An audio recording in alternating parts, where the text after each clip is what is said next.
So, everyone, thank you for joining us today. It's my pleasure to welcome all of you to this fine event we have planned for you. In the beginning, let me just tell you a quick little bit about Students for India. We're a non-profit student organization that's aided over 50,000 families in need over the course of the pandemic with essential supplies.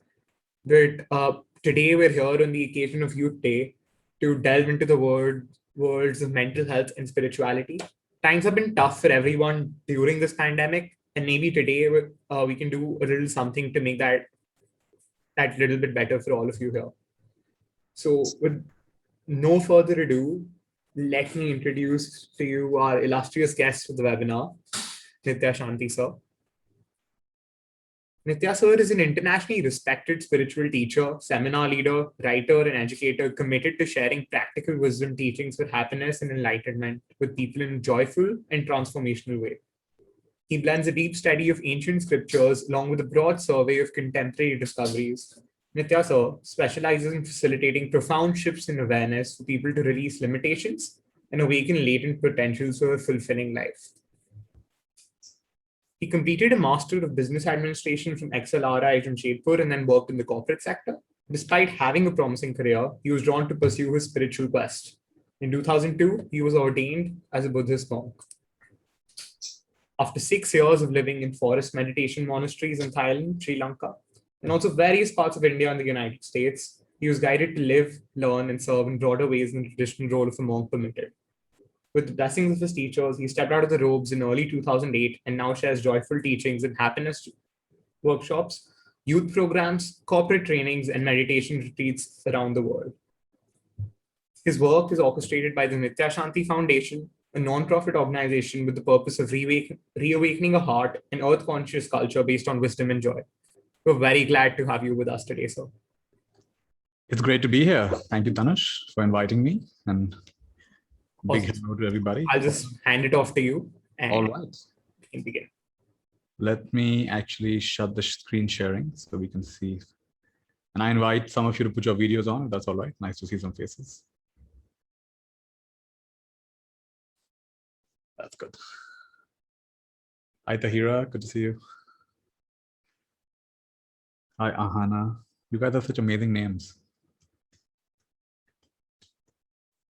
So many names end with A, isn't it? All right. So good to be here with all of you. I somehow remembered an incident from my school days. I went to a rather interesting school called Mirambika. I don't know if you heard of it. School in Delhi, where you actually don't have exams, you don't have tests, you don't have uniform, you don't have school bags. You decide what you want to study.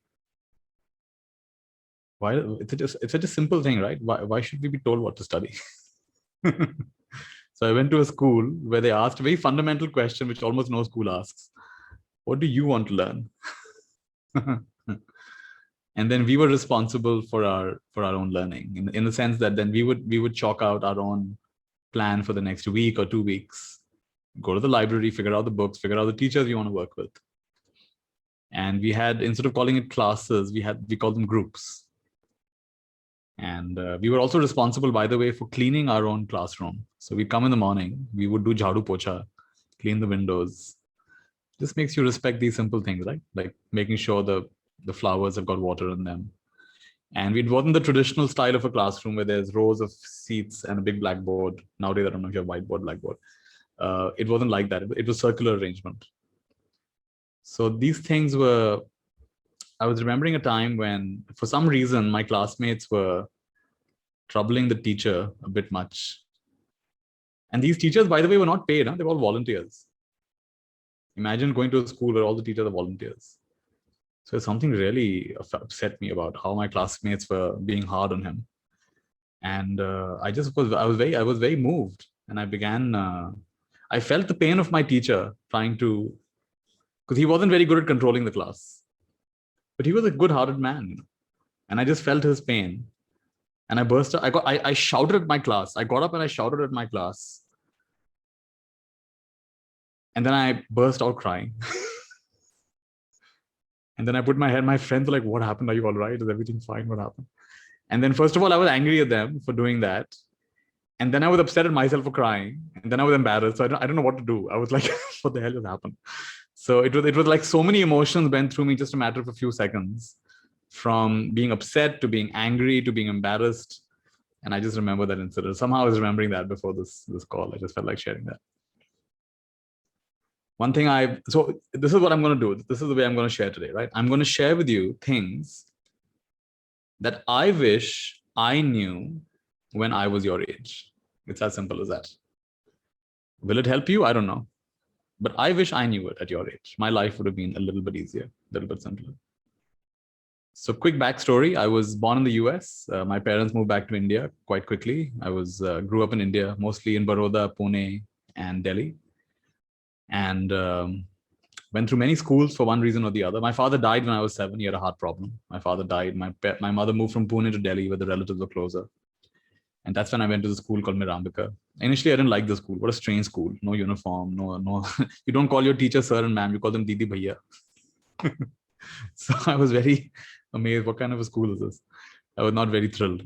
But little by little, I began to appreciate the school, because instead of being lost in a sea of students, this was a school where classrooms were something like 8 to 12 students.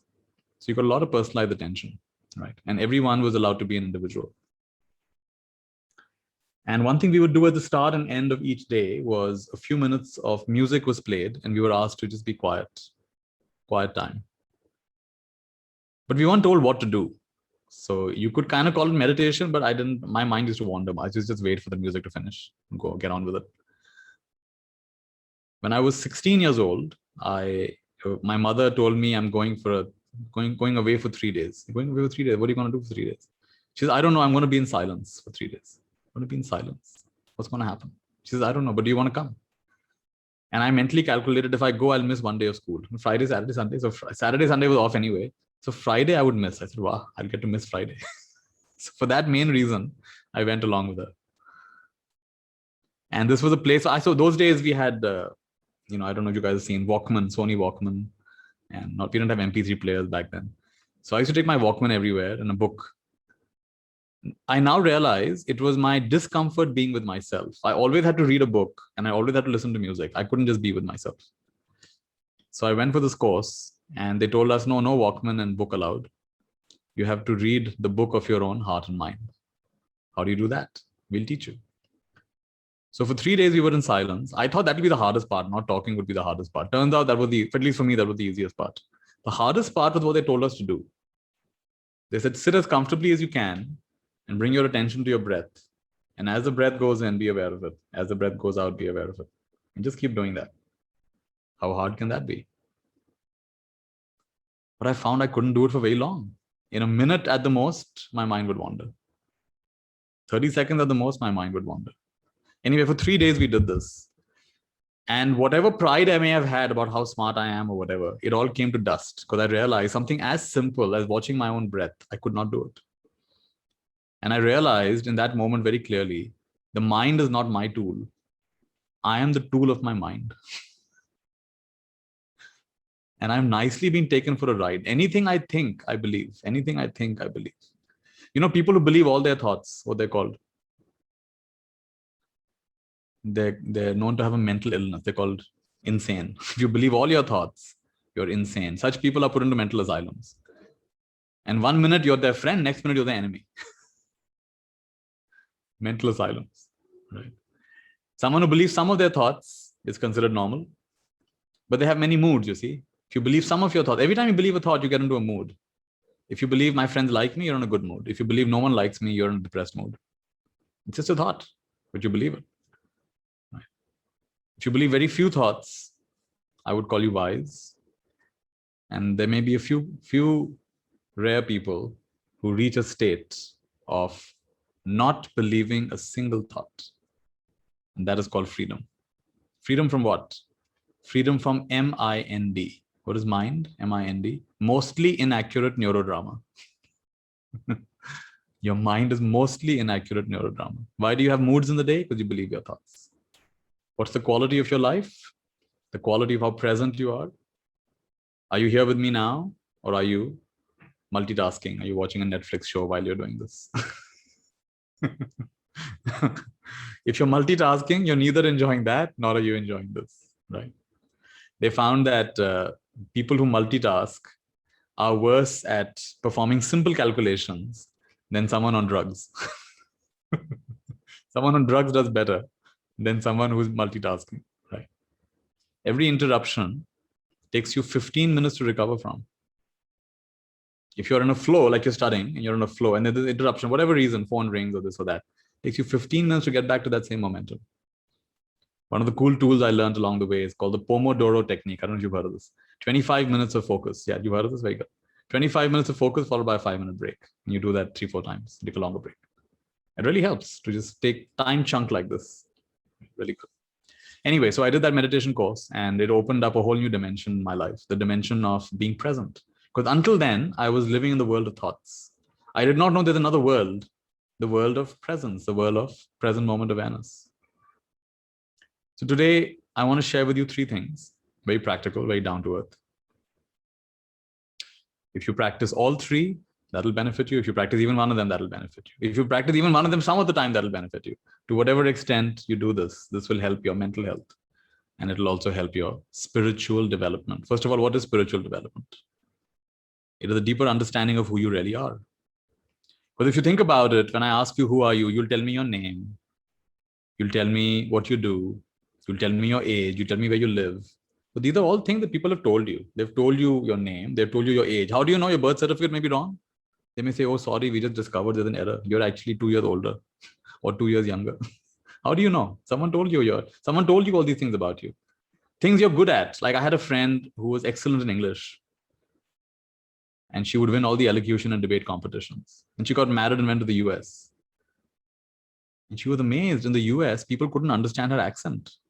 So someone who was always considered so good in English in India had to repeat herself almost every conversation. She had to repeat herself and repeat her name. You know, some Indian names are hard to understand. She had to keep repeating her name, keep repeating herself. In just a few years, it really affected her confidence. She went from thinking she's so good in English to thinking she's not so good in English, just because people couldn't understand her. So how much of what you know about yourself is really coming from your own direct experience, and how much of it is coming because you've been told, oh, you're good at this, you're bad at this, you're better than this, you're worse than this. This is all comparison based. So if it's comparison based, there's nothing very reliable about that. Today you feel like, I went to an MBA school, XLRI, and we had toppers of Punjab University and Madras University. All of these toppers had come. But when you come to a room full of toppers, then suddenly you're just an ordinary fellow. So these students had identity crisis. Their whole life, they've been top in class. And for the first time, they're not top in class, they're average. This is like a big blow to their self-esteem because their method of studying in school and college, it doesn't work in an MBA school. In an MBA school, there are different criteria. It's how you present, it's how you work in a group. It's all kinds of things. It's not just how well you mug and regurgitate. So they had a big identity crisis. And even I had an identity crisis because I was always somewhere middle of the class. Like if you find an average, I'll be somewhere in the middle. And in MBA school, the first semester, I was top of the class. I had an identity. What happened? What just happened? How did I get top of class? I'm not used to being top of the class. I had an identity crisis. What just happened here?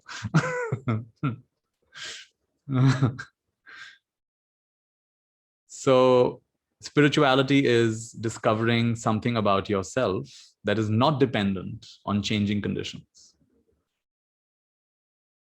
Right? Otherwise, your notion of yourself is so fragile. Today, you're good at this. Tomorrow, today, you think you're a great person. You go to a new gathering, you're a nobody.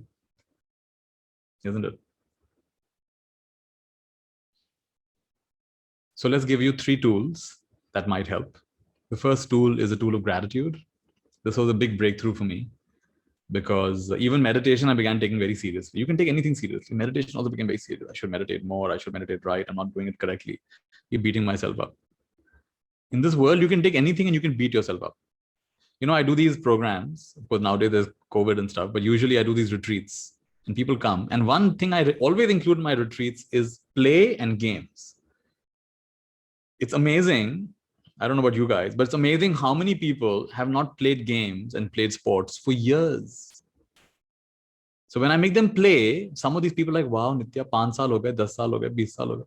खेला ही नहीं हम लोगों ने तो पहले इतने साल बाद खेल रहे हैं इतना मजा आ रहा है भूल गए मतलब खेलने में कितना मजा है how much fun there is in playing in games. And one person I was very touched when he said, Nitya, I am in the national team for hockey. I am in the national team for hockey, but today I have enjoyed more. I said, how's that? He said, because even sports have become so serious. We're always wondering, have they bribed the umpire or referee, whatever they call it in hockey? Who is taking drugs? Will the selection be fair, or will someone bribe and get the selection? You see, they can't enjoy the sport because they're all caught up in all the politics of the sport. So he said, after years, I'm enjoying playing. Someone who's in the national team of hockey is saying, after years, I'm enjoying playing. So the first thing I want to say is that take life more lightly. Don't take life so seriously. Remember to smile. Remember to laugh. Today, whatever you're crying about, I guarantee you 15, 20, 30 years from now, when you meet your friends, the very thing you're crying about today, you will laugh loudest about 15, 20 years from now. I tell you, whatever it is, whether it's a boy who broke your heart, girl who broke your heart, whether it's something embarrassing that happened, whether it's something that you didn't pass some test, or some teacher gave you a hard time, you're going to be laughing about. Today, what you're crying about, you're going to be laughing about. You're going to be rolling on the floor laughing about. ROFL. This is what's going to happen. So if you can laugh 20 years from now, why not 10 years from now? Why not 5 years from now? Why not 1 year from now? Why not now? Why do you have, don't you know this? That when your friends tease you, and if you get teased, you're in trouble. They're going to keep teasing you. But if you decide to laugh when they're teasing you, first of all, they're going to get confused. Don't you get it? We're teasing you. Why are you laughing? Because when you laugh along with them, then you're laughing with them. And if you don't laugh, they're laughing at you. Right? I'm sure many of you figure this out. If you take it too seriously, you're going to be the bakra every single time. Because they're looking for a bakra. They're not looking for someone who's enjoying it. I learned this early on, that if the people are bullying me and teasing me, I've got to roll with the punches. I've got to also laugh and take it lightly. If I take it too seriously, I'm in big trouble.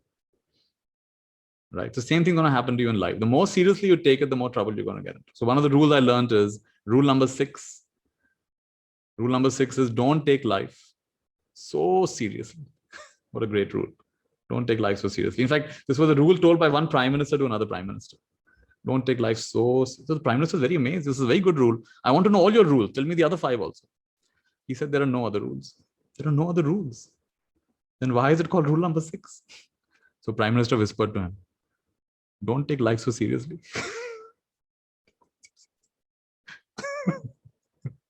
So we should always remember this rule number 6, don't take life so seriously. Because whatever you're crying about today, there's no scientific evidence I found that life is serious. For all you know, at the end of it, you're going to be laughing. Kitna seriously liya humne, kitna hum roye the. There's no scientific evidence. So the wisest teachers I've met have also had the greatest sense of humor. There's some connection. There's some correlation. In fact, one of our teachers would make us laugh so much. We're laughing and laughing. And one day we asked him, why do you make us laugh so much? I mean, our stomach hurts sometimes. Have compassion. He said, when you're laughing, your mouth is open. He said, yes. So when the mouth is open, I can throw the wisdom pill. It goes right inside. Toink. When you're laughing, your mouth is open. When the wisdom, you see, when you're laughing, learning goes deep. Check in your experience of school and college. I don't know how many of you are in college and school. That the teachers who enjoy their subject and they kind of really do it with passion and you also end up enjoying it. The teachers who love their subject, you end up remembering those things better, isn't it? And the ones who just doing is going through the motion. Haan, curriculum khatam karna hai. Aa jao. You're already bored. You can't wait to get out of that class. You see, there's a big difference. If you don't like something, you can't enjoy it. So one of the ways to like something is you practice something called gratitude. So one of the best attitudes I know is gratitude. So the first practice for you is you end your day with gratitude. So I don't care how tired you are. I don't care how busy it is. I don't care how much binge watching you've done of anything. You have to end your day with gratitude. Sit in bed. You're not allowed to sleep until you can think of what you're grateful for. Think of at least 1 or 2 or 3 or 5 or 10 things you're grateful for. Preferably write, if like this is a good age, which you can start keeping a gratitude journal. You know, in Sri Lanka, they have something called Pinpoth. Everyone's given a book, a journal, hardbound journal, where they're supposed to write down the date and something good that happened. Something good that happened or something good they did, something wholesome, skillful, loving, selfless that they did. And they write this down regularly. Now imagine if you're keeping a diary like this. You're writing down the good thing that happened, the good things you did, the good experiences, the learnings. And imagine you do this every single day. So these people in Sri Lanka, of course, now the tradition is dying. All good things are going and replaced with mobile phones. But back in the day, they used to do this. Now imagine when you're 50, 60, 70 years old, you've got not only one such diary, you've got a series of, you can have a half a wall full of such diaries. When the person gets sick, the relatives pull out these diaries and start reading. Now imagine if you were sick and I started reading 1 year back, this is what happened. You went for a picnic over there, outing over there. And then 2 years back, this is what happened. You know, remember we served people in that homeless shelter and this happened. And you start reading and how emotionally healing it is. And I think you all know there's a correlation between emotional health and physical health. Have you not seen that? When you're emotionally stressed, it does affect your physical health. It is not unusual. In fact, today morning also this happened. One lady said, Nitya, I don't know what you've done. I've had a frozen shoulder for so many days. I play the guitar. It takes me effort to even raise my hand to the level I can play the guitar. I've had a frozen shoulder. Today, after the session, my pain is gone. My entire frozen shoulder opened up. Another lady said, I had a headache and the headache is gone. In fact, I had one very funny session years back. In Chennai, I was teaching and we had a meditation, 20-minute meditation. And at the end, said, Nitya, I want to share something. Yeah, what happened? Nitya, my headache is gone. After the meditation, everyone began clapping. Wow, headache. Then somebody else raised their hand. Nitya, but now I have a headache. All laughing. Got transferred. So there is the correlation between your emotional health and your physical health. So your first rule for you is you end your day with gratitude. Whether you think of gratitude or you write down gratitude, you end your day with gratitude. Practice gratitude. It'll be wonderful if you can write it down because it becomes evidence day after day after day. Because our mind will fool us. M-I-N-D, mostly inaccurate neurodrama. Your mind will fool you again and again and again. Like I'll tell you recently how my mind fooled me. Like I have my self-images. I'm a very chill person. I'm a very laid-back person. I'm a somewhat lazy person. I'm very bad with deadlines. This is my self-image. But the other day I said, let's just make a list of the things I do. And I made a list of all the things I do from morning to evening. And all the calls I give and all the talks I give and all the interviews I give and all I'm working on a book and this and that and so many courses and so many coaching calls. And when I shared it, I just felt like sharing on Instagram and people said, oh my God, I'm breathless. How much are you doing? I said, look at this. My self-images, I don't do much. But people look at it and say, I can barely breathe looking at how much you do. Right? Look at how distorted my self-image is. So I guarantee your self-image is also distorted. So don't believe your thoughts so easily. If you believe all your thoughts, you're insane. If you believe some of your thoughts, you're normal. And by the way, normal is not a great place to be. To be well-adjusted, Krishnamurti said, to be well-adjusted in a profoundly psychotic, neurotic society is no measure of mental health. Those of you who are well-adjusted, I have a lot of condolences and sympathy for you. You're in big trouble. You should be maladjusted. In this crazy society, I would encourage you to be maladjusted, actually. Your parents are not going to like me saying this. It's actually true. If you're well-adjusted, you're going to get all the diseases that well-adjusted people get. You're going to have a relatively unhappy marriage. You're probably going to get gray hair before your time. You're going to have a triple bypass before you're 50 years old. This is called being well-adjusted, because then you're going to have all the normal metrics apply, right? So better than that is to tune into yourselves. So end your day with gratitude, start your day with gratitude. Before you pick up your phone, think of what you're grateful for. Your first thought should be what I'm grateful for. I'm so lucky. This morning, I opened 2 gifts. They were my eyes. Yeah, you can start with that. I'm grateful for my eyes. I'm grateful for this day. One practice I teach people is called the lotus of gratitude. Just try this with your 10 fingertips. And you have to think of 10 things you're grateful for. Each time you'll open 1 lotus petal. And like this, slowly you'll open all 10 and bring the lotuses to your heart. So you have 1 minute. Start. Close your eyes. Challenge is to find 10 things you're thankful for. And really feel it.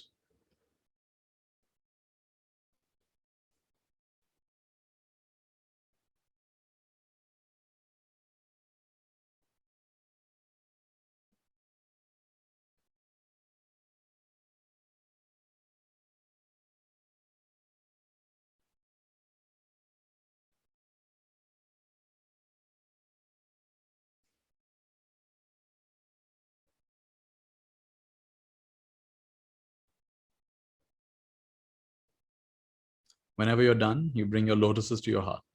Just feel grateful.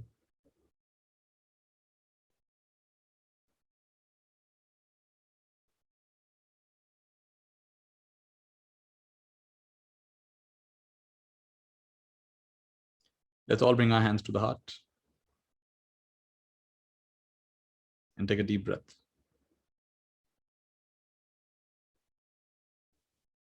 And you can release your hands. Beautiful. Say how wonderful. I'd like you to start your day like this. No matter what's going on in your life, no matter what shitstorm is happening in your life, you start your day with gratitude. Why? Because someone somewhere dreams of a life like yours. Never complain about your life. No matter how badly you're getting bullied, no matter how much your parents are quarreling, no matter how you feel that you're never going to get into any decent college, and therefore your life is useless. You know, I went to one of the top colleges, and we had a joke in this top college.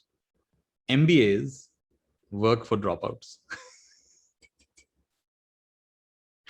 In fact, there was some talk somebody sent me recently that those who study really well, they get into science. And then the science guys become engineers. And then they become whatever, you know, and they go and work they go and become technicians in the company. And then people who don't do so well in science, they go into arts, humanities, and they do an MBA. And then they're working on top of these science folks. And then those who are even worse than that, who really don't do anything good at all, then they go into civil services and they become bureaucrats. Bureaucrats are more powerful than MBAs. And those who are even worse than that, who really don't even finish high school, become politicians, and politicians are more powerful than bureaucrats. And those who are completely useless and couldn't do anything, they become the holy men, and the politicians go and touch the feet of the holy men. I found that really hilarious, and also very true, actually. You know, so life is not as straight as it appears, right? Don't fall for the trap. I don't think your worth is measured by your marks at all. Your worth is not measured by that. So you end your day with gratitude, you start your day with gratitude, and you fill your day with gratitude. Why can't you take 1 or 2 breaths of gratitude before every single meal?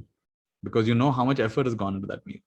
Of course, at your home, there's been effort, then there's been effort to grow it and sell it. And how much effort? If you know even a little bit about the situation of farmers in our country, you know what a desperate situation they're in. And certainly you can take a moment to be thankful. Did you know that in India, farmers have a hard time getting married?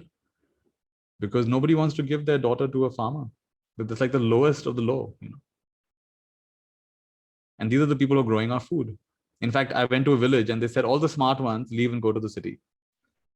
All the dull ones are left behind in farming. If you have any reasonable intellect, you'll go to a city. In fact, I was getting my haircut some time back and I asked my barber, where did you learn? He said, "Hum to gaon mein practice karte hain." So he learned. So the poor villagers are his experiments. You know, he's learning. He's making all his mistakes. You and I, living in the city, get better haircuts thanks to the villagers who don't mind getting a horrible haircut. And these guys practice on 100 people in the village, and they come to the city. Hum to gaon mein practice karte hain. How funny is that? So gratitude. Start your day with gratitude. Fill your day with gratitude. End your day with gratitude. Gratitude is the greatest attitude. So I just keep saying how wonderful.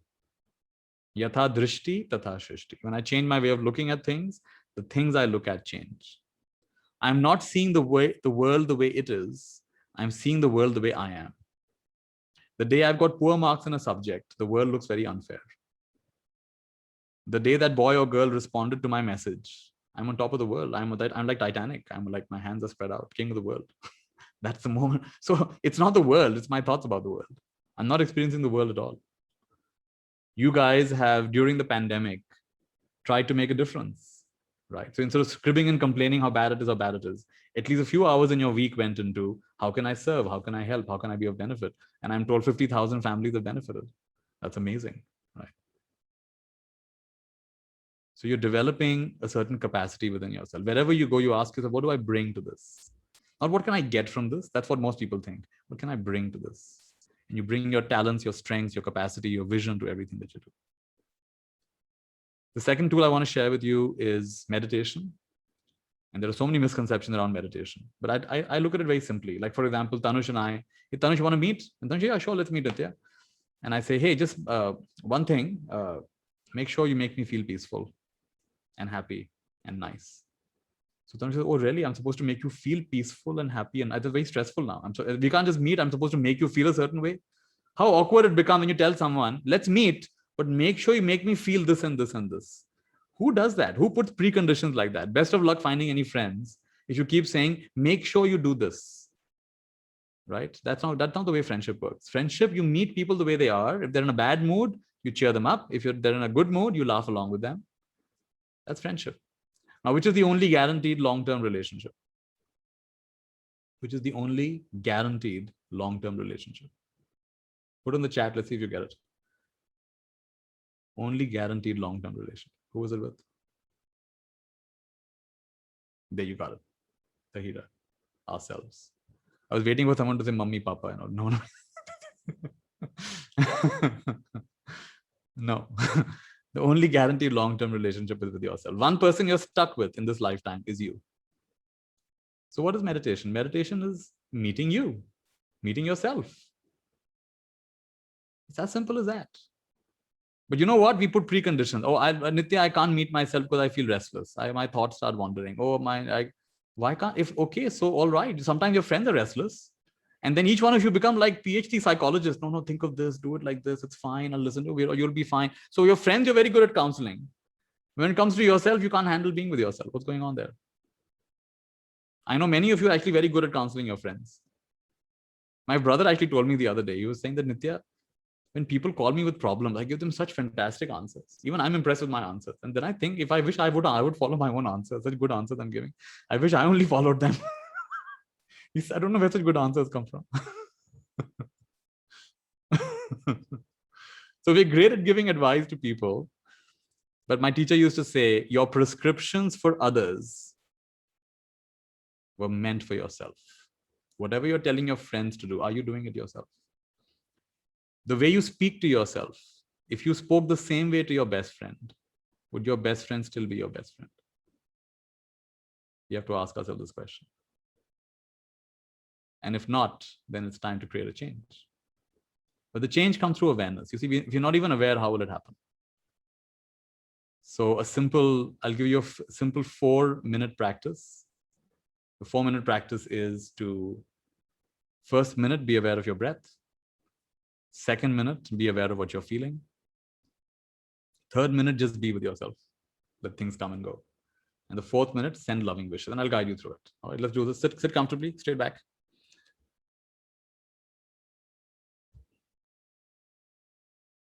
And your time has started. Close your eyes.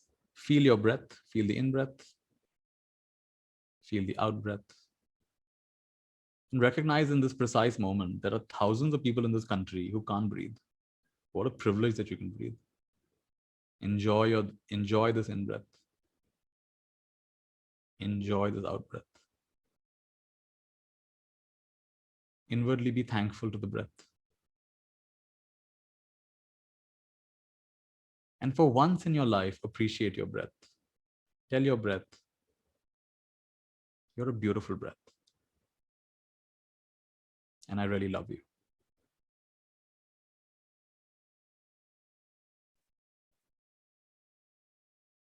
When the mind wanders, come back to the breath. And now I'll mention some parts of your body. Just notice what you're feeling there. So bring your awareness to the top of your head. Notice what you're feeling. Bring your awareness to the back of your head. Bring your awareness to your whole face. And even though I'm going a little bit fast, keep up with me. Notice what you're feeling in the throat and neck. Both the shoulders. Both your hands. What are you feeling there? Even if you feel a little bit, that's fine. What are you feeling in the chest, in the belly, and the whole back? Bring your attention to what you're directly experiencing. What are you feeling in both the legs, the hips, the thighs, and below the knees, down to your toes?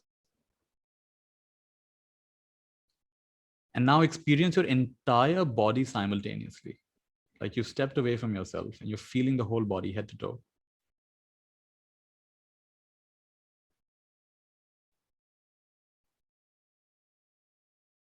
Now for the next minute, for once in your life, I don't want you to control your experience. So if thoughts are coming, let them come. If your feelings are coming, let them come. Let everything come and go by itself. It's like this body and mind is not yours. It's like it's somebody else's body and mind. You're just observing it like a scientist. Witness sensations, emotions, thoughts, reactions, memories, everything. Like it's somebody else you're observing.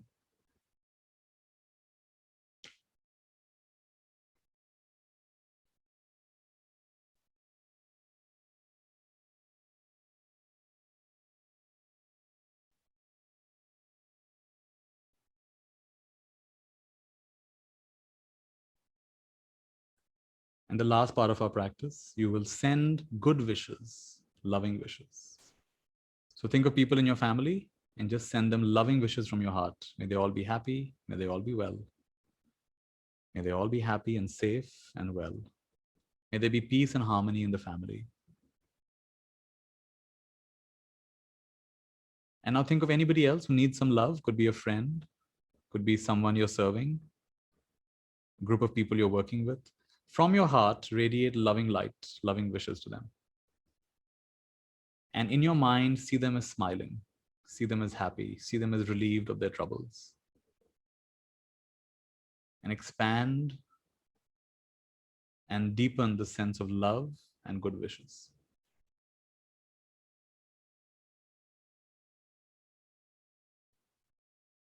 And expand it further to include the whole world, everyone, everywhere, including yourself. Challenge yourself to visualize a beautiful world. Imagine all the people living for the day. Take a deep breath. And whenever you feel ready, very slowly, you can open your eyes.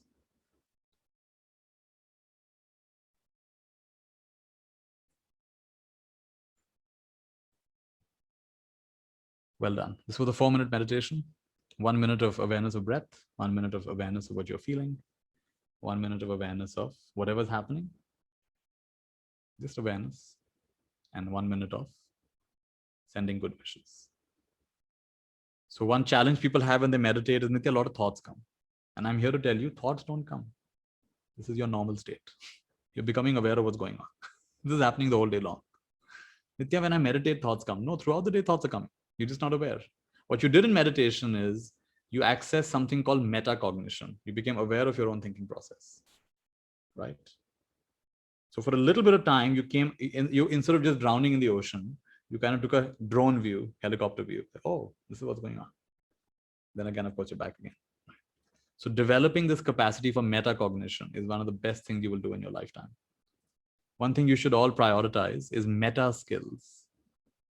More important than what they're teaching you in school and college is meta skills. What is meta skills? Skills which help you learn other skills. Like when you join this group of students, you're developing certain meta skills, how to organize, logistics, managing money, creating websites, social media. How many meta skills you're learning? Meta skills are skills which help you learn other skills. Being a good listener is meta skills. Is a meta skill. Concentration is a meta skill. Decision making is a meta skill. Emotional regulation is a meta skill. Metacognition is one of the master meta skills, to be aware of your own thinking process. So more important than what I or anybody else teaches you is you decide what the meta skills are that you want to develop. Identify the meta skills. And that will, because, whatever served me and your parents is not going to serve you. Things are changing at a very breathtaking speed. I consult with companies in California and in Silicon Valley and stuff. The world is going to change dramatically in the next few years. And your education is not going to equip you for it. You're going to be completely at a sea you're going to be out of water. Like, what is a fish out of water? You're going to be like a fish out of water if you depend only on your education. I mean, these days, I don't even know if they've changed nowadays, but most schools don't even teach you typing. I mean, how many of us write anymore? We're all typing all the time. How many of you know how to type with all fingers? They don't teach you that. Why don't they teach you that? Come on, this is like how out of touch can you be with the world when you don't even teach touch typing in a world where everyone is typing more than writing, right? So that's an example of how out of touch we are. So you cannot depend on the school system or the education system. You have to develop your meta skills. And one of the biggest meta skills you will develop for the coming century is your access to intuition, your inner guidance, is your ability to regulate your emotions and your ability to be present. Because machines are going to take up most other things. So this is not a little cute thing you're doing. This is one of the most important investments you're making. Start with 4 minutes. And now whatever your age is, 15, 18, 20, whatever your age is, those many minutes, you should build up to that. So if you're 15 years old, do 15 minutes of meditation a day. I used to do, when I was 16 years old, I used to do 30 minutes of meditation a day. So if I could do it, you can do it. Right? I'm not going to say it's easy. It's not easy. But like, in most things in life, in the beginning, it's difficult. The foolish people of the world do what's easy in the beginning. And then later on, their life becomes difficult. It's like bunking classes all through the year. Then last, what are the notes? Where are the notes? Last is hell. The last week is hell. Right? The smart people in the world do what's difficult and their life becomes easy. So I'd like you to be smart and not foolish like that. And the last thing I want to share with you today is the power of intention. This is really powerful. Ask yourself 3 questions. If you want to note this down, this is nice. 3 questions. First question is, what experiences do I want to have before I die? How do I want to grow as a human being in this lifetime? What skills? How do I want to grow as a human being? How do I want to, what are the skills and talents I want to develop? So first is experiences. Second is skills and talents. And third is contribution. How do I want to leave this world a better place? These are 3 questions you have to answer. It's a very old-fashioned thing. Bachche bade ho ke kya banoge bachche? But there was a zamana when you would become one thing, doctor bane, doctor bhi ho jayega. I thought abhi aajkal aise nahi hai. Most of you are going to have many careers, not just one. Multiple careers. And quite often, like in my case, I did an MBA and then I became a monk. I mean, what's the correlation? Right? So it's very likely you'll study something you won't even really use it much. My mother's a PhD in physics, and then she went on to become a management consultant. She never really used it, but she said it gave her a rigor of thinking that really helped. So you have to answer these 3 questions for yourself, and I invite you to write it down. Why do you write it down? Because when you spell it out, you cast a spell. I've seen this again and again in my life. Writing is crystallized thought. Writing is crystallized thought. So when you write down your intention, there's a great power in that. And I invite you to not worry about the limitations. Because what are the limitations today might become an opportunity tomorrow. You don't know. Right? So my challenge for you would be to write down a minimum of 100 things that you want to experience in this lifetime. Minimum of 50 things that you want to learn and get better at. And minimum of 25 ways in which you want to leave the world a better place.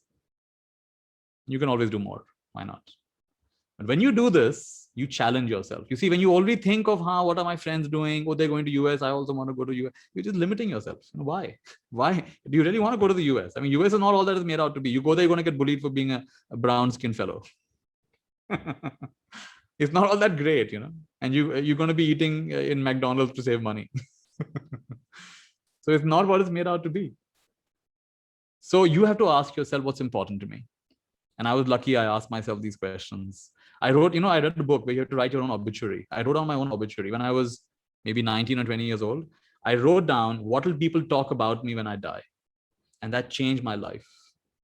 Because I realized none of them were talking about what car I drive, which company I work for, how much money I make. No, in my obituary, they were talking about the kind of person I was. Was I fun to be with? Could they rely on me? Was I a good listener? Was I a good friend? Was I a good partner? How did they feel in my company? Was I always talking behind their backs, or could they rely on me? Did I help them in their time of need? And no one mentioned in my obituary, ye to vice president the company mein. Ye to XLRI se graduate kiye the. No one said all of that stuff. So I realized the values that I was being given were not matching my values. And then I said, okay, then what are my values? And then I would say that's the day I went from being an adolescent to an adult. That's the day. When I wrote my own obituary, I realized, no, I decide. Other people don't tell me, I decide. Sabki suno, man ki karo. Listen to everybody, then follow your own guidance. This is my belief system. So whatever you've written down in that list, 100, 50, 25, visualize, activate. Every field of life, whether it's sports, any high level endeavor, people use, whether it's elite athletes, whether it's elite soldiers, they use visualization. Visualize. See what you're thinking about, see it before it happens, and feel the joy like it's already happened. When you see it and you feel it, you activate the resources of your subconscious mind. Sometimes you must be wondering, I make all these plans, I make all these things, hota nahi. I make the, I'll study tomorrow, I'll do this, I'll do exercise, I'll learn my guitar. Oh, hota nahi hai. Kyun nahi hota hai? Why does it not happen? You are an ant that's going north on an elephant that's going south. What is the elephant? Elephant is your subconscious mind. So don't be an ant going north on an elephant that's going south. You have to activate the power of your subconscious mind. How do you do it? You see it. What you vocalize, visualize, emotionalize gets actualized. So be an ant going north on an elephant also going north. That's what we want. So you have to dehypnotize yourself. I'm sorry to say you've been hypnotized. You've been conditioned by society. You'll have to unlearn. A lot of what you've learned, you'll have to unlearn. Just like I had to unlearn. We'll all have to unlearn. The true meaning of education actually is to unlearn, uncover. So now the real education begins. So 3 practices for you. End your day with gratitude. Start your day with gratitude. That's 1. Meditate for at least 4 minutes. Why not do it twice a day? At least do it once a day, 4 minutes. And I know it's difficult. I'm not saying it's easy. But you're going to find in just a week or 2, you're going to find how much you feel like you have an invisible force field around you. Your concentration is higher. You don't get distracted so easily. And how much time we spend, worrying about what this person thinks of me, that person, all that nonsense is out of the window. You don't care what other people think about you. Sabse bada rog, kya kahenge log? Biggest affliction is what will people say. This is nonsense. It makes no difference. People are going to say all kinds of rubbish. And who cares what they say? Kuch to log kahenge, logo ka kaam hai kehna. People will say something or the other. That's not what we're interested in. Right? Too many people spend money that's not theirs to buy things they don't really need, to impress people they don't really like. Why would you do that? Right? So meditate, and you end with at least a few times a day. One of my teachers said 3 times a day for 1 minute. If you visualize your goals, that's a productive day. So I've given you a cheat code to be lazy like me, right? You end your day with gratitude. You start your day with gratitude. You meditate for at least 4 minutes, and preferably your age. Build up to your age. And you visualize your goals and dreams for at least a minute 3 times a day. And now the elephant starts moving north. And now you watch the fun. You watch the way coincidences line up, synchronicities line up, opportunities line up. It's not that they're not there. A big part of you is saying, I'm not worthy. I can't do it. I'm not ready yet. I can't. And you're missing it. You're missing it. It's there. It's right staring you in the face. But you'll not recognize it because I'm not worthy. I'm not good enough. I'm not there yet. So this has to change. Your self-image has to change, and it will change as you practice some of the things I've told you. And be on a lifelong quest for growing and learning in this way. Right? I've given you I've told you things that I wish I knew when I was your age. And if you practice that, then I have done my duty to my younger. I can't go back to that time, but I have done my dharma to support the younger me as he lives in you. Thank you. Let's take some questions. Tanush. Thank you so much, sir. Yeah, I think there's a lot for us to think about that you've given us. We're just going to be opening the floor up to questions. Anyone, if you do have questions, feel free to message Tyra or raise your hands. You can just unmute and give your questions. Yeah. So I have a question.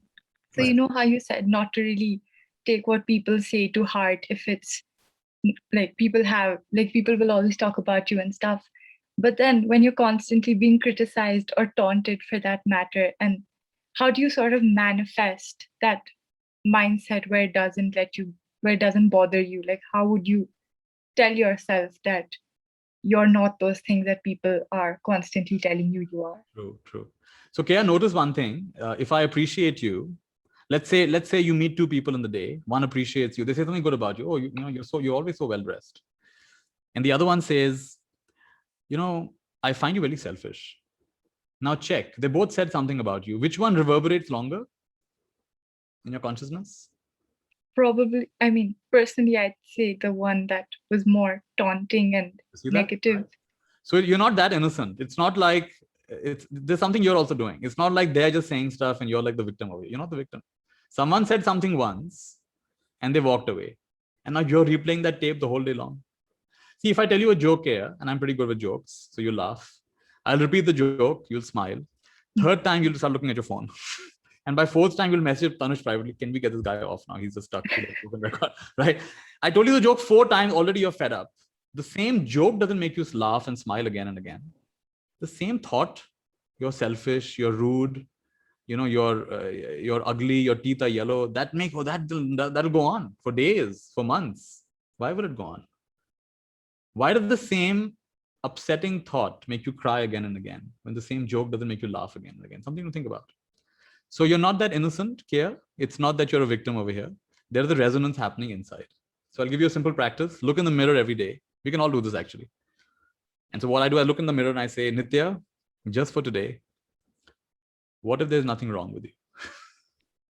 Nitya, just for today, no matter what anybody says, no matter what your mother says, father says, friends say, the world says, just for today, what if there's nothing wrong with you?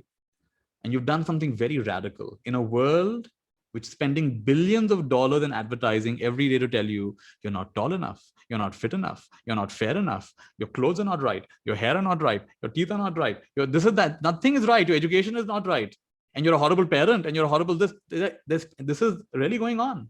Billions of dollars are being spent to make you feel inadequate. And these are not foolish people doing it. So you have to dehypnotize yourself from that. Right? And for that, you have to appreciate yourself. You have to start doing the thing that I told you. Gratitude at the end of the day, gratitude at the start of the day. Right? You meditate and you focus on your dreams, your intentions. You feel it like it's already so.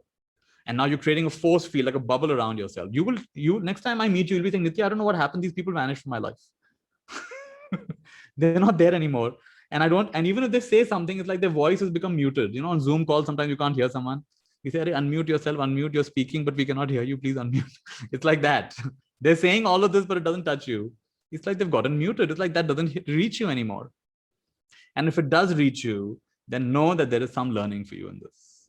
Yes, let me learn something. It's not that I'm beyond reproach. Certainly I can improve. So the mindset is everything is perfect and everything is improving. Everything is perfect and everything can be improved.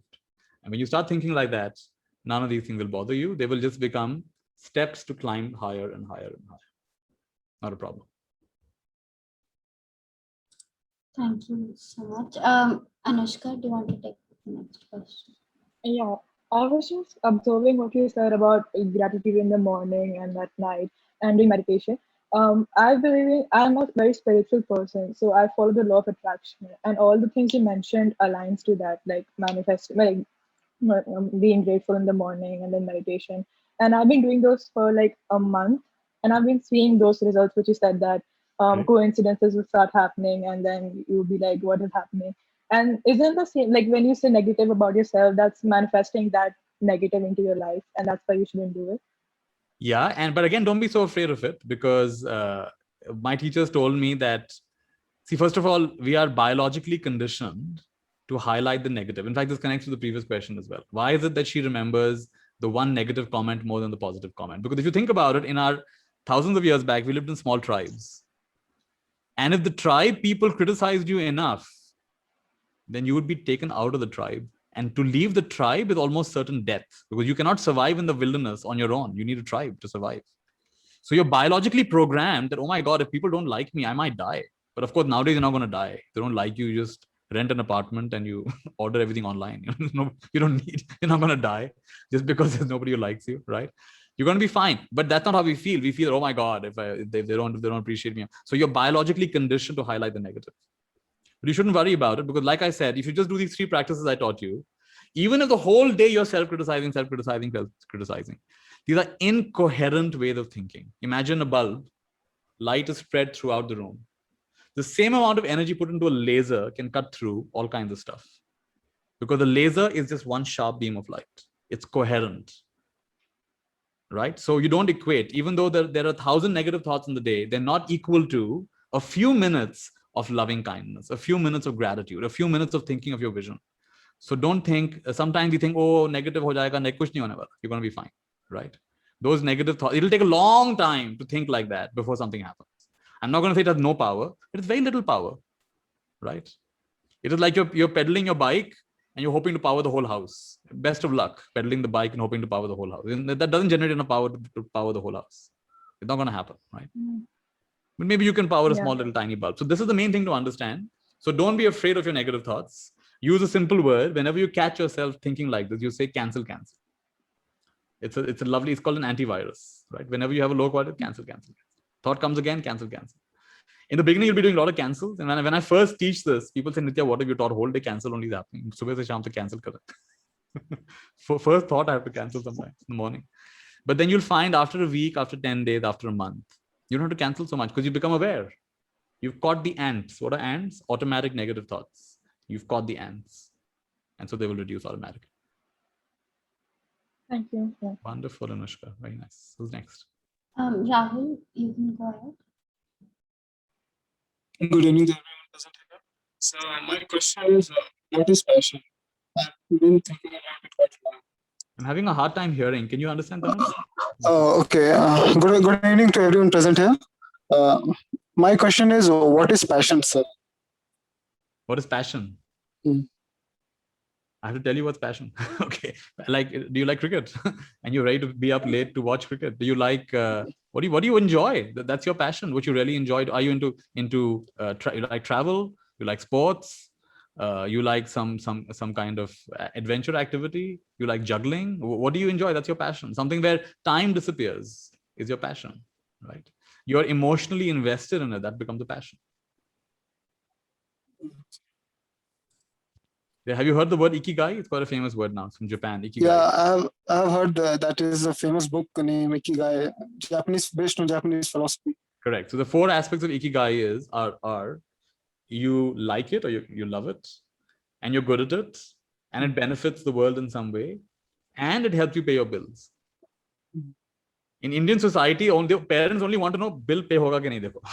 हमें तुम्हें संभालना नहीं. You better get a job which pays your bill. Don't be an artist and sportsman and all that. That's not a sure thing. So Indian parents are only interested in no matter how they may live in Panchil Park or GK2 or whatever, but Indian parents are still in survival mode.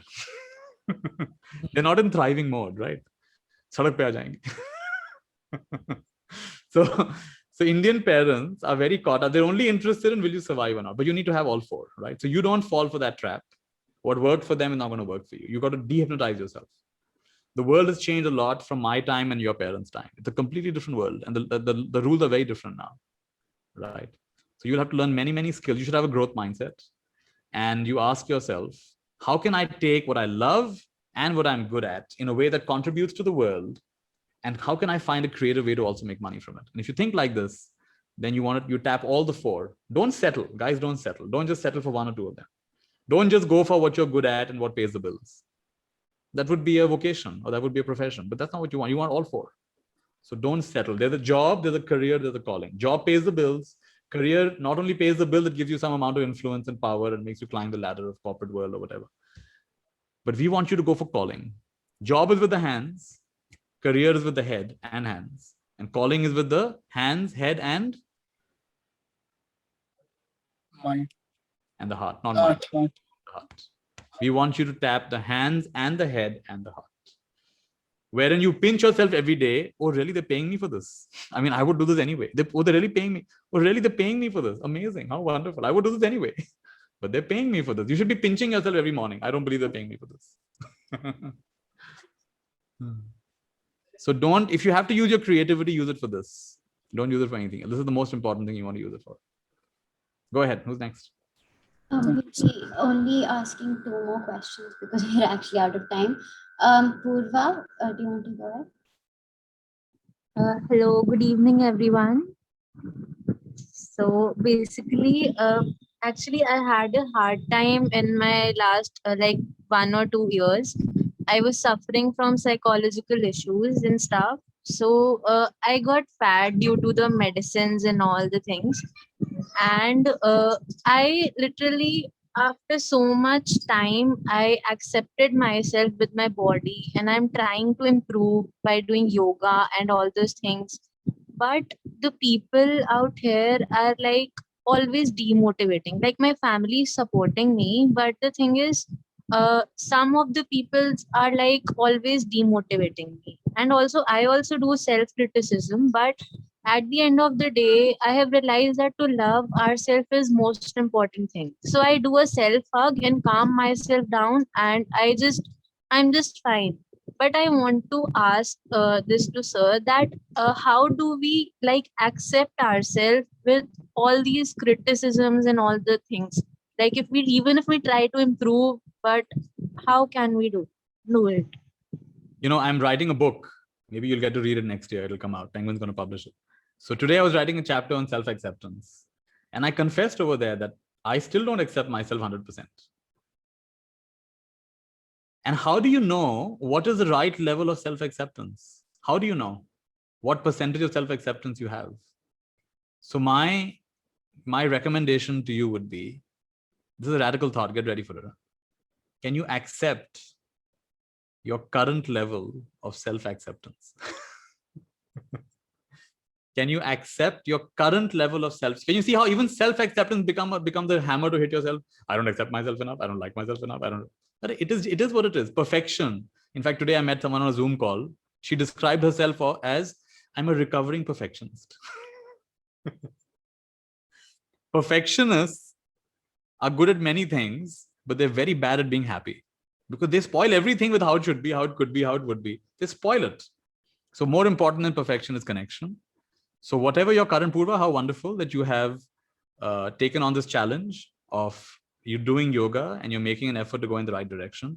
The main point, the definition of happiness, one of the definitions of happiness, the progressive realization of a worthy ideal.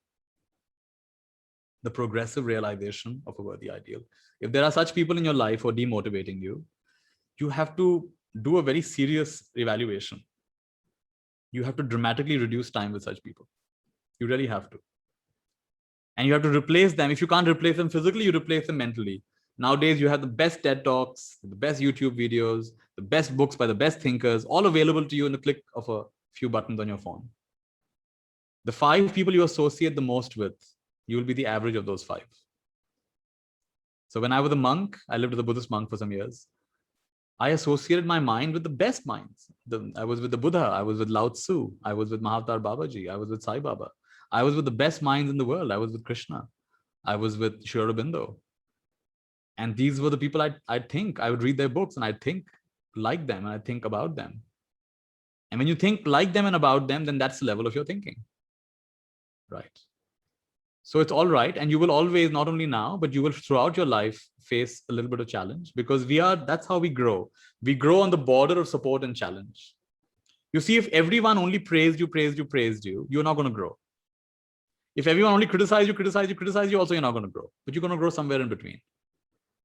Right? The best teachers, if you look in your school, the best teachers aren't the ones who only say good, well done, well done, well done. Those are not the best teachers. And nor are the best teachers the one who always say horrible, horrible, horrible. The best teachers are somewhere in between. They see potential in you, but if you're not up to the mark, they'll say, sorry, this essay, you write well, but this essay is not, I expect better from you. You can do better than this. And you'll not like to hear that. But the next time you're going to put a little bit, you're going to apply yourself a little bit. Well, my teacher expects better from me, you see. So you will have both. You will have support and you will have challenge in this world. That's how it happens. Don't wait for them to change. You keep doing what you're doing. And you visualize for yourself at your ideal weight. In fact, I see you as someone who will inspire thousands of people because of your journey. That at this age, I got into medication, and because of medication, I put on weight, and it was so hard, and people criticized me. And then despite that, I've become who I am today. And I'm seeing an Instagram page of 5 million followers. And you're helping people. Dekho aise diet karo. Dekho aise self-esteem badhao apni. And why not? Because you're authentic. Because you've been through that journey, right? And how wonderful that would be. So take all of this as necessary. It's all important for your growth. The main mantra for you is 3 words. You have to say, bring it on, bring it on, bring it on. You be anti-fragile, right? When you put a carrot into boiling water, it becomes soft. When you put an egg into boiling water, it becomes hard. But when you put coffee beans into boiling water, coffee beans don't change, the water itself changes. So I want you to be like a coffee bean. I want whatever is happening around you, when boiling water is poured on you, you remain who you are, everyone and everything around you changes. And that's the kind of person you need to become. And you're becoming that right now. So bring it on, welcome it. I got your point, and it like feels so good after listening to you.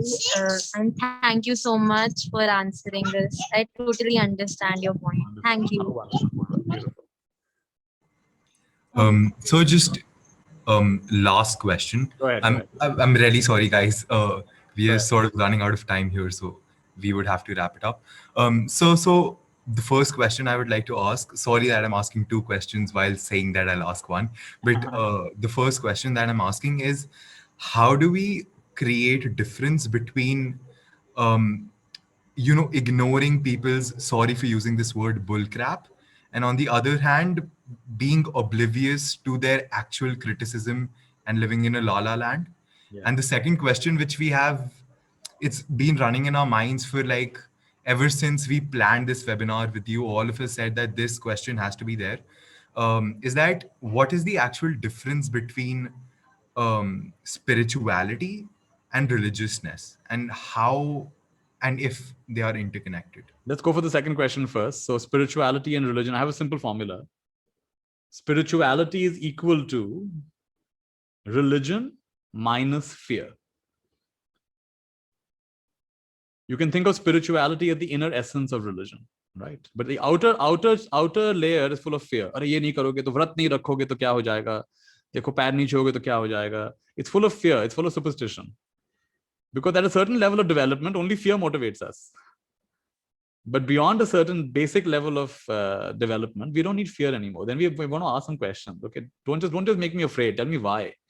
Why should I bow down to that murti? Why should I? Then you have questions, and then the smart person will explain to you. It's not the murti. It's the bhav that the murti develops inside of you. That is not murti. Is just a way of. It's a nimitta. It's a way of pointing out to you, right? And they give you the inner essence of it. Like the other day, my friend said something very nice to me. She said when she got married, they told her, Pati Parmeshwar hota hai. Like a husband is God. She said, what nonsense, Pati Parmeshwar hota hai. My husband is not a God.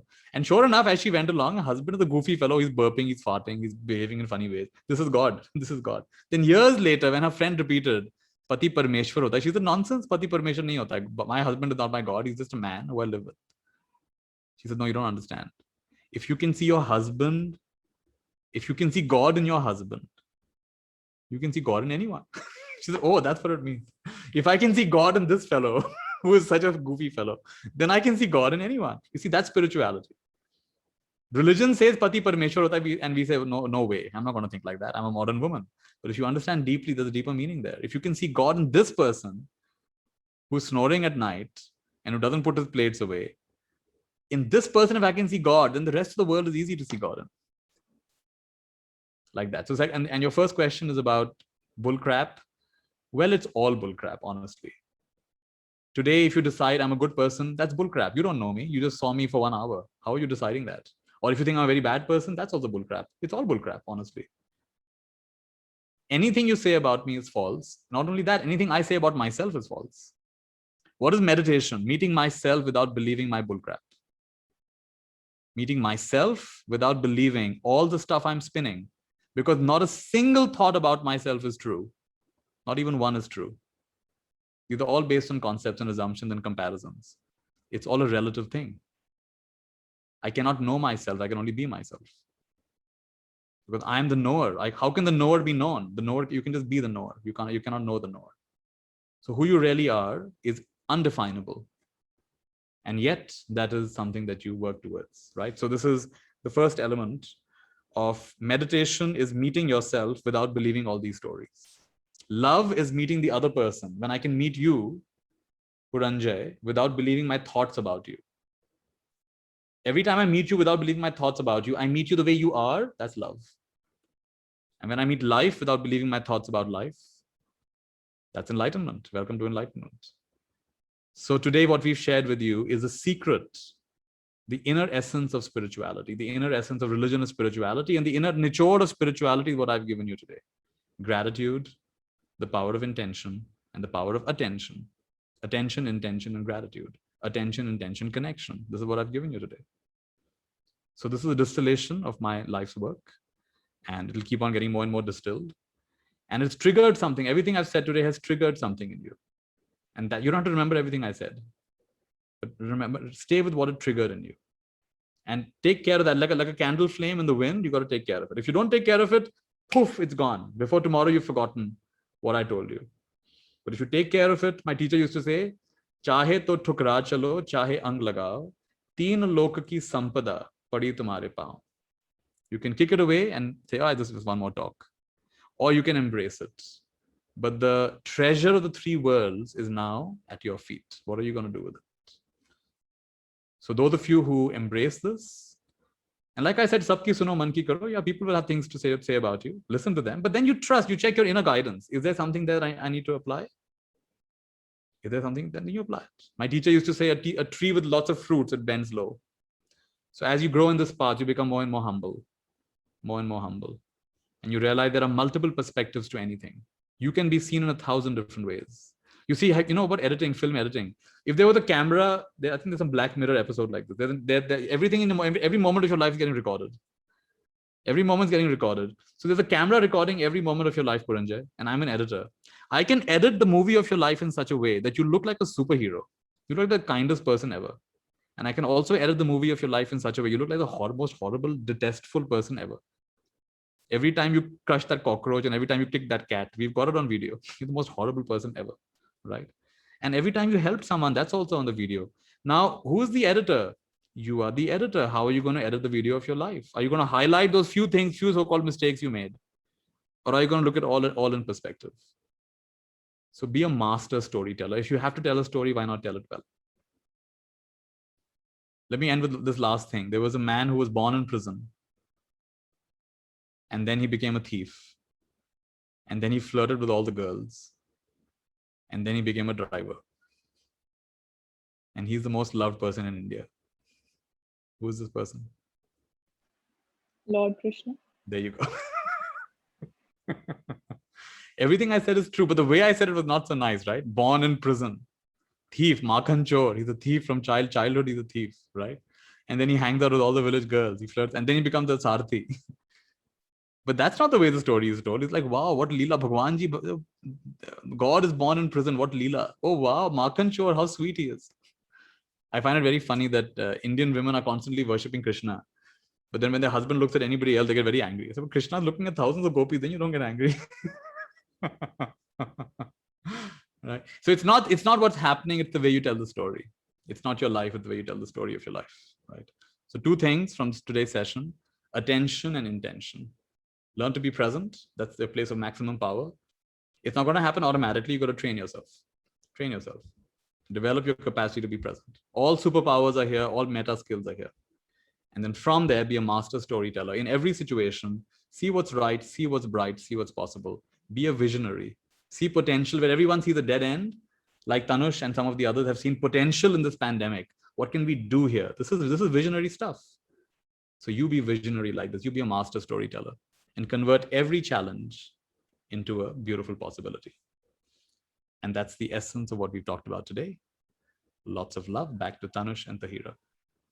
Thank you so much. I think I speak for everyone when I say we really, really loved it. I mean, at least for me, this was a really enlightening experience. And we would really like to thank you for joining and agreeing to join so amazingly. And this was like a very informative and interesting talk. And we're truly honored that you could be here with us. You can find Nithya sir on his Instagram account at Nithya Shanti. I think, sir, if you could put it on the chat or send it to me, I can put it on the chat. Yeah, it's at Nithya Shanti. And also recently I made a new course with a website called Roundglass. You can check that out. ROUND.GLASS. Just go to Roundglass, and you can also, there's an app. You can download the Roundglass app and you can search that. That's a whole course and it's free of cost. And on Instagram, of course, it's at Nithya Shanti. Yeah, you can find me on most. You can look up my YouTube channel as well. I will surely send this to all the groups that we have. Have a look at that. And you can follow us as well on @Students for India, again on Instagram, and you can check out our website as well. I think that's all I could say. Anyone else wants to say anything? Yeah, I just wanted to add. So I think the muscles in my face have been hurting for the past half an hour because the amount I've been smiling and laughing. So that's literally all I want to say. That's great. I love it. It's like my teacher, making us laugh so much. He's like, why are you making us laugh so much? In fact, one time we asked him, why do you tell us so many stories? He said, you first get a glass of water. So we got a glass of water. So no, he said get me water. So we got him a glass of water. He said, I asked for water. Why did you get a glass of water? So what he was trying to say is this: it's not the story, it's the inner essence of the story. But you can't give the inner essence without a story. You see, chances are, if I meet you a year from now, you'll remember the stories and anecdotes more than the things I said, other things I said. So the container of the lesson is often a story, which is why I tell all of you, be good storytellers, right? It captivates our attention and put in the form of a story. Lovely. So thank you all. And we will be connected through the magical world of social media until we meet the next time. Take care. Be well. Thank you so much. Thank you.